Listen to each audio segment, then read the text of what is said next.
you the same opening salvo of questions. If you could talk a little bit about how you came to this and what was the inspiration for your show, and go from there. Okay, well, I'm Laurie Krivo, artist, and Laurie Krivo, artist? Like, really? Are you kidding me? Not Laurie Krivo, sociologist, Laurie Krivo, scholar, Laurie Krivo, analytic thinker, whatever other thing about me that some of the people in the room might have known me as, and maybe have only known me as until pretty recently.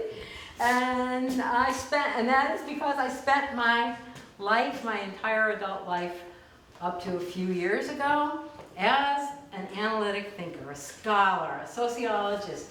And I didn't just do like talk to people, have interviews. No. I analyzed big data, spent 5 years collecting crime data for cities across the whole United States and analyzing it and distributing it and all this stuff. That was me, quantitative, analytic Laurie. But here I am, Laurie Krivo, artist. What in the world? And I look at it and say, wow, I really have become somehow or other an artist. And I guess there's the first thing to say about getting here is there's a real lesson in it that there are multiple sides to all of us. This analytic thinker is still in there. Don't give me something that you say is evidence without my brain going ding, ding, ding, ding. Where'd that come from?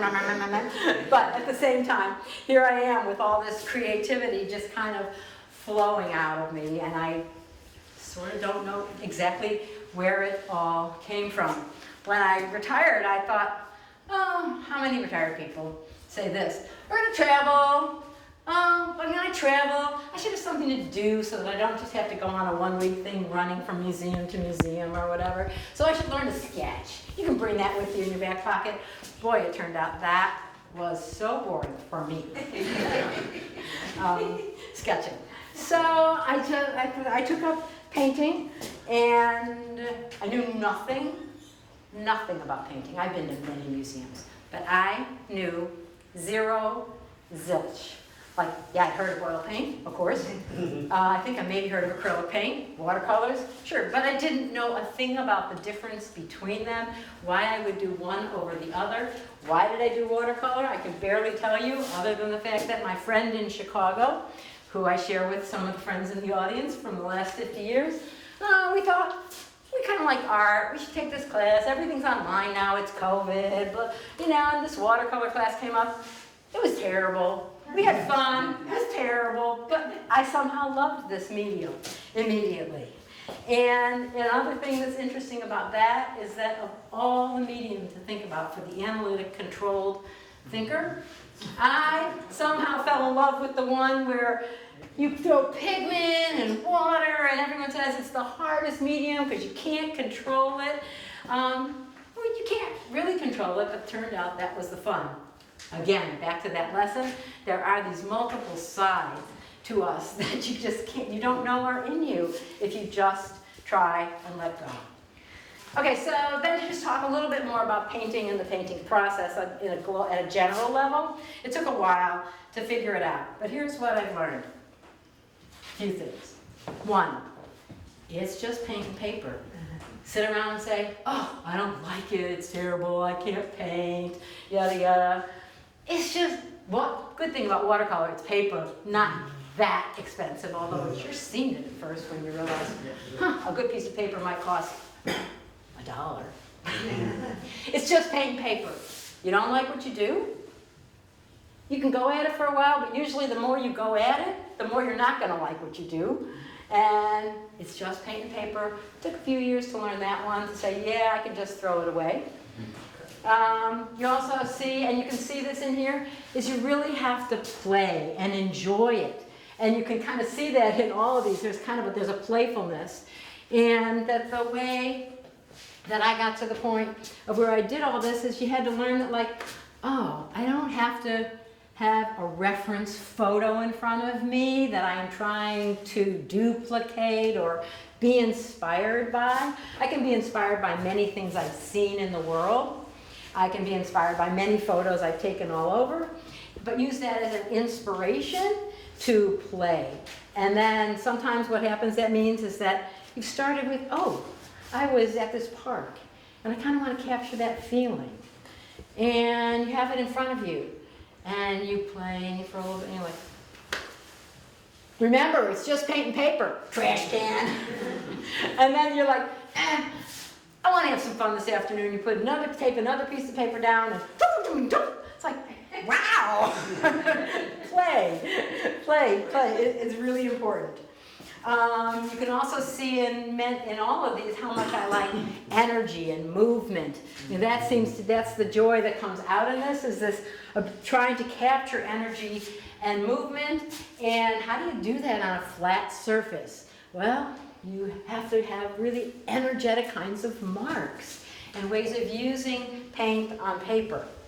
And that's the next thing, which is that the interesting marks, all these little interesting marks, all these flowing lines, these are the things that help capture the energy. So you can see that throughout my paintings. Almost always I'm like just going with these marks. And the marks are to capture energy, to create this combination of texture and energy, when what you really have is a flat surface where none of this actually exists. The other thing is that you can see on these, and that's why they coordinated with the sculpture so well, is you don't use too many colors. For me, too many colors just create so much busyness that you can't really kind of feel what's going on and feel the sense of what, you're distracted by how the colors are taking you in so many directions. So I've come to realize you should only use a few colors to have a painting. And then there's, how do you make it pop? Every painting, I feel like it pops when you have contrast. So you see in almost every painting, there's, even if it's dark, there's white, there's black. There's dark areas, there's darker areas and lighter areas, and this contrast here, darker and lighter, is what helps make the paintings really pop. Okay, the last thing I've learned, and you can see that if you look at every painting, and my friend pointed it out to me, Liz, just a minute ago, I can't stop making squiggles. I got this little brush that has a pointy end, stick it in the black paint or the black ink, and I can't stop. I just can't stop.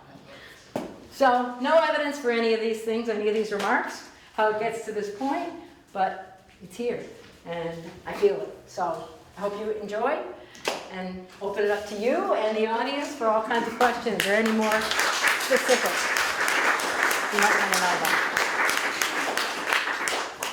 Well, of course, you were saying about the dark, but you know, dark tends to ground things. Otherwise, I think your paintings would just float away. Oh, interesting. Yeah, the dark colors ground them, give them a sense of steadiness or, you know, adherence to the world rather than floating up into the atmosphere.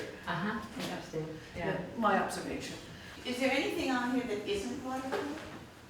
And Do you use other things, right? Not just brushes?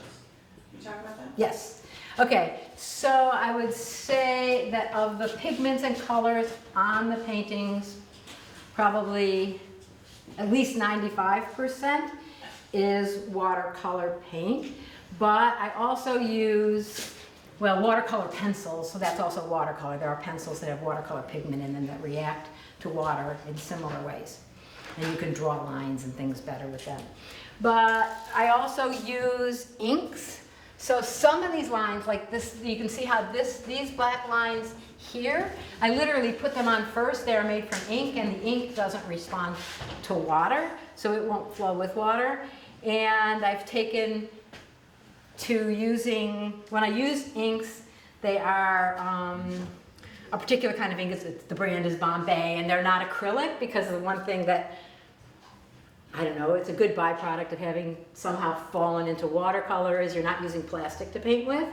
So I found inks that are not acrylic inks that I use. So on some of these paintings, and some of them, sometimes I start with nothing other than, I don't know. I think I'll just take out that ink and like this line here and all. All I did was had a white piece of paper and I went, "Chook."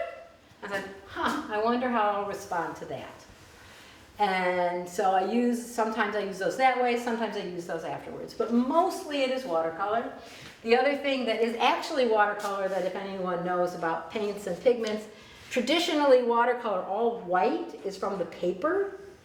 And these white marks are actually on top with a kind of watercolor that doesn't bleed. It's, again, just a brand that will be more opaque, and you can put it on top so that you don't have to do all these funky things to only get white bead on your paper. Otherwise, I would say almost everything other than a few ink marks here and there are watercolor. Oh, one other question, long answer. The other question was about, is if I put anything else on the surface, which is one thing if you walk up close to some of the paintings, like this one here, and that one up there, at least, and a few of them. They have actual texture, not just the appearance of texture from marks. And that's because I was so interested in this texture movement idea that I tried to put down a product called watercolor ground. Watercolor ground is a very, very thick product, a little bit like gesso for anybody who's an artist, you know what gesso is. But it's a little bit like gesso, but it's meant to put on surfaces that you could paint watercolor into it. It's really intended for things like, you want to paint, I don't know why you want to for sure this, you want to paint a watercolor thing on a coffee cup, a coffee mug. You can put watercolor ground on the mug, wait for it to dry, and then you can paint watercolor on top of it. But I just used it on the paper to make uneven surfaces because it's thick. You let it dry for about 24 hours, then you can paint on it. So like here, where if you walk up, it actually looks like it's not, it is, there is paint that's granulating, that's separating into black and white, and there's surface that I then kind of did some black stuff on top to make it. So, long answer. Yes? You mentioned at the beginning that sometimes you take out paper and paint, and then you throw it in the trash can. And then you mentioned that at some point, painting is finished. How do you decide what to throw away and when something is finished? Very good question. How do you decide what to throw away? Well, I don't like it. I look at it, and then you keep trying to, quote, fix it, make it something you're going to like, and sometimes you do, and a lot of times you don't, and I don't like it. Throw it in the trash can. Or I saw what you were buying. Right? Or Cards. these are actual original watercolor. They're not prints, but I didn't design them as cards. The other thing you do is like you don't throw the whole thing out. You sit there and say, can I find an area about like this that's very good? The whole composition kind of doesn't work, or there's I don't like the color contrast, whatever it is. So then I cut them out and I make them into these cards. So these are originals, they're not prints. They're not prints. These are actual original parts of what was intended to be a larger painting, but it didn't make it. Yes. But it didn't all look like crap for me. So I salvaged parts. Yeah. I think I answered the question in the back. So you said you took a watercolor class during COVID and you hated it. Have you ever yet taken another, and how has that influenced your development? Yeah, I did have to learn something about I did kind of realize I had to learn something. So taking one bad watercolor class wasn't going to work. So one thing we know is that during COVID, every aspect of life became transformed into online, and anybody that was trying to teach or transmit knowledge, what did they do? They had to figure out a way to continue to make money and eat.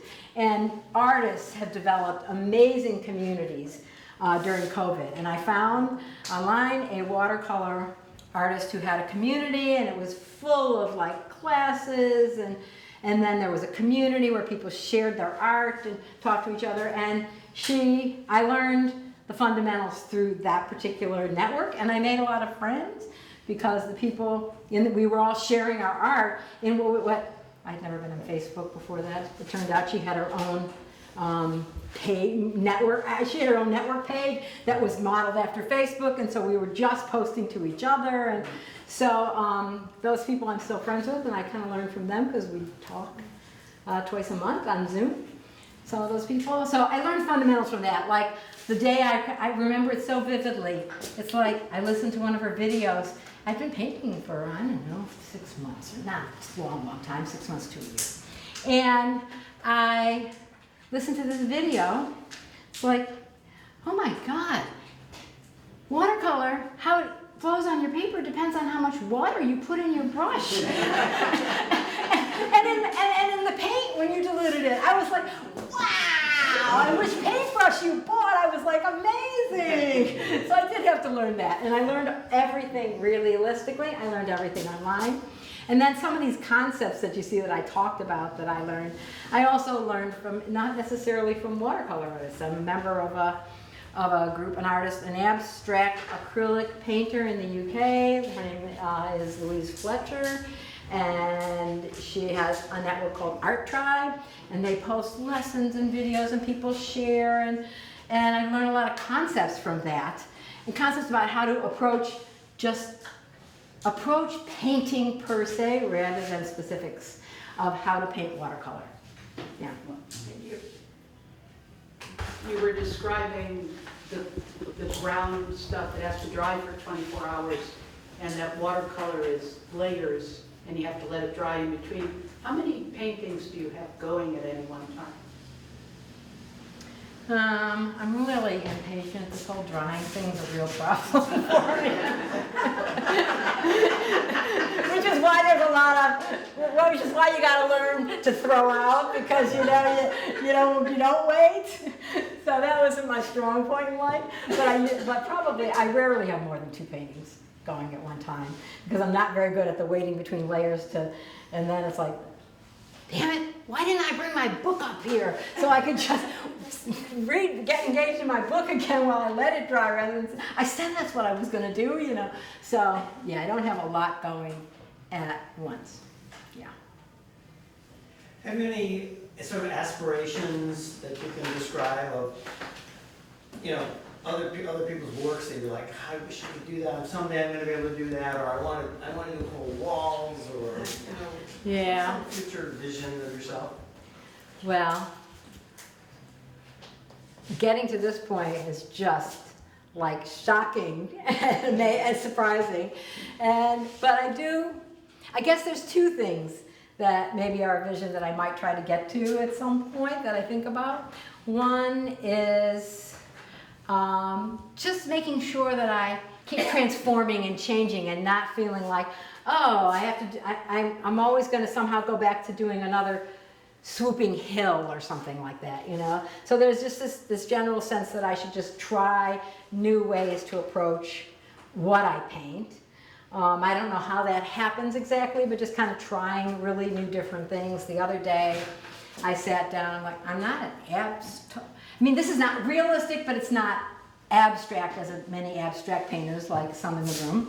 It's not abstract either. It's inspired by the natural world, kind of however it comes out of my brain. So, but I sat down and I'm like, started with one of those watercolor pencils. I said, I'm just going to go, okay, now I did that. What am I going to do with that? Oh, I like these 2 greens. They don't necessarily, we'll just swoop on some green here, see what that does. Swoop on the other green next to it a little bit, and drop in some dark color. I always want to have a dark color in there. And I looked at it and I was like, that's pretty cool. So that's the one thing, is just trying to figure out ways to transform how I approach the paintings per se, and just to not feel static. The second thing is somehow trying to be bigger. Watercolor painting is really hard to do big, and I feel like my first inspiration, going big is like this so far in watercolor painting. But you do see people that do like very large watercolor paintings. Not so many, but you do see some.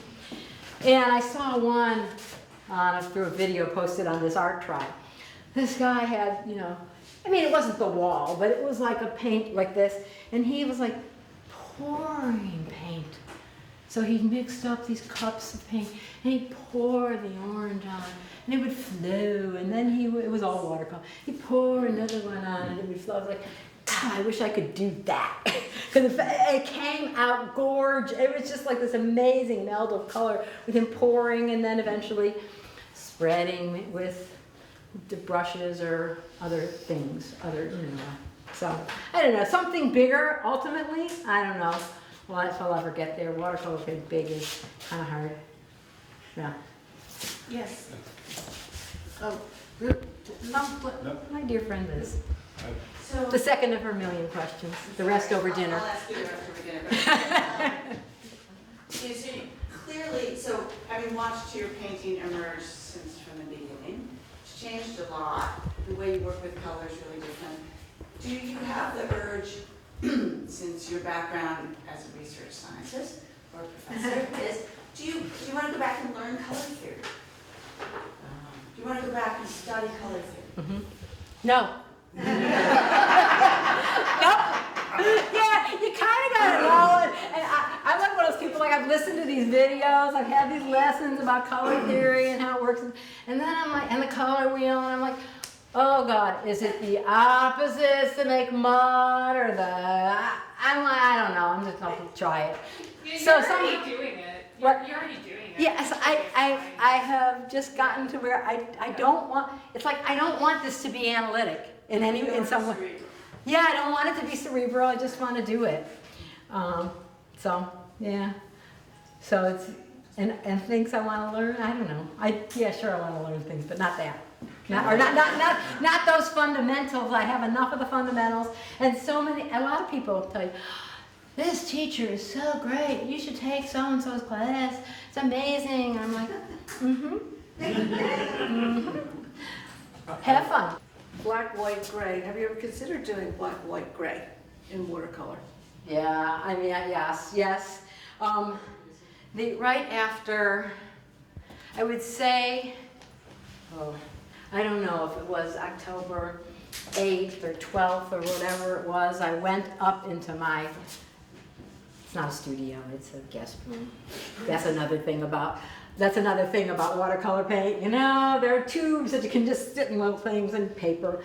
And I just threw this black and gray paint at the page, and it was really a lot of anger and despair. When I do black, I consider it all, and black and white and gray are things that just, they would allow me to create different feel than this. This is all joyous, natural, comes from, I do love nature, I am the city person through and through, living in and I've always lived in cities, but I also love going out into nature. And this is just it's the expression of this other part of me than the one I live walking right out my door. Yeah. And if you want to hear anything more about any of these, I'll just say a few more comments, and then if there's any questions. Just interestingly, some of these are actually inspired by travels and places. Some just come out of my head, and some are inspired by travels. Like I did these paintings after we were in Panama, and we'd been to the rainforest in Panama. And when I came home, I wanted to, first I started with, I had some photos in front of me, I kind of tried, and then I didn't like it. It felt too representative or just exacting. And these became the rainforest, the feel of the rainforest. Oh, the last few paintings that are in the exhibit over here. These three here, these are the last three. Of the things on the wall here, they're the last three things I painted. I painted them after I had been in Tasmania, the island off of Australia. And this has been how I felt at this wild southern beach, which is outside the town of Strawn, which probably, if you haven't been to Tasmania, you would never have heard of. And then these two were when we were looking west, off the western, very remote western spot of northern Tasmania. I think this was probably a place that, I call it, dancing southern sea, but I think that they call that cliff or beach the edge of the earth, They said the next place you could see that was land was South Africa to the west of it. So sometimes I'm really inspired by some places I've been, and a lot of times not. So, all right.